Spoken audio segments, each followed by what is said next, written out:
ನಮಸ್ಕಾರ ಸ್ನೇಹಿತರೆ, welcome back my YouTube channel. ಇದೇನಪ್ಪ ಕೋತಿಗಳನ್ನೆಲ್ಲ ವಿಡಿಯೋ ಹಾಕ್ತಿದ್ದಾರೆ ಅಂತ ಅಂದ್ಕೋಬೇಡಿ. ನಾ ಈಗ ಕೋತಿಗಳ ವಿಡಿಯೋ ಹಾಕೋದಕ್ಕೆ ಒಂದು ಕಾರಣ ಇದೆ. ಅವಕ್ಕೂ ಇನ್ಮೇಲೆ ಸಮ್ಮರ್ ಸೀಸನ್ ಸ್ಟಾರ್ಟ್ ಆಯಿತು. ಪಾಪ ಅವಕ್ಕೆಲ್ಲ ನೀರು ಕುಡಿಬೇಕಂತ ಅನಿಸ್ತಿರ್ತೆ. ಹಾಗಾಗಿ ಮನೆ ಹತ್ತಿರ ಬಂದು ಗಲಾಟೆ ಮಾಡ್ತಾ ಇರ್ತವೆ. ಇಲ್ಲಿ ನೋಡಿ, ಇಲ್ಲಿ ಒಂದು ಎರಡು ಕೋತಿ ಬಂದು ಇಲ್ಲಿ ನೀರು ತುಂಬಿಟ್ಟಿದ್ದಾರೆ. ನಮ್ಮನೆ ಹತ್ರ ನೀರು ತುಂಬಿಟ್ಟಿದ್ದಾರೆ. ಅವನ್ನ ನೀರು ಕುಡಿತಾ ಇದ್ದಾವೆ. ಹಾಗಂತ ಓಡಿಸ್ಬೇಡಿ, ನೀರು ಕುಡಿತಾ ಇದ್ದಾವೆ, ಗಲೀಜು ಮಾಡ್ತವೆ ಅಂತಂದು. ದಯವಿಟ್ಟು ಅವಕ್ಕೂ ನೀರು ಕುಡಿಯೋಕ್ಕೆ ಒಂದು ಸ್ವಲ್ಪ ಬಿಟ್ಬಿಡಿ. ಯಾಕಂದರೆ ಎಲ್ಲಿ ನೀರಿರಲ್ಲ, ಇವಾಗ ಎಲ್ಲ ಕಡೆ ಗಿಡ ಮರಗಳು ಎಲ್ಲ ಕಡಿದ್ಬಿಡ್ತಾರೆ. ಅವಕ್ಕೂ ಆಹಾರ ಸಿಗ್ತಿರಂಗಿಲ್ಲ, ನೀರು ಇರೋಂಗಿಲ್ಲ. ಹಾಗಾಗಿ ನೀರು ಕುಡಿಲಿಕ್ಕೆ ಅಂತ ಮನೆ ಹತ್ತಿರ ಬರ್ತಿರ್ತವೆ.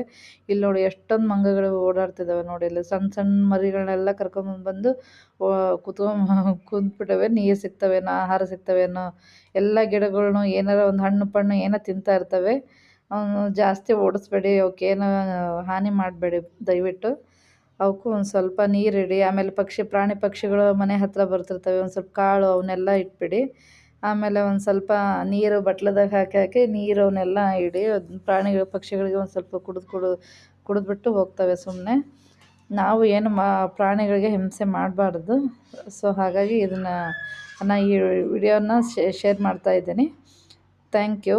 ದಯವಿಟ್ಟು ನನ್ನ ಚಾನಲ್ಗೆ ಯಾರು ಸಬ್ಸ್ಕ್ರೈಬ್ ಮಾಡಲಿಲ್ಲ ಅಂದರೆ ದಯವಿಟ್ಟು ನನ್ನ ಚಾನಲ್ಗೆ ಸಬ್ಸ್ಕ್ರೈಬ್ ಮಾಡಿ. ಪ್ಲೀಸ್ ಸಪೋರ್ಟ್ ಮಾಡಿ. Thank you.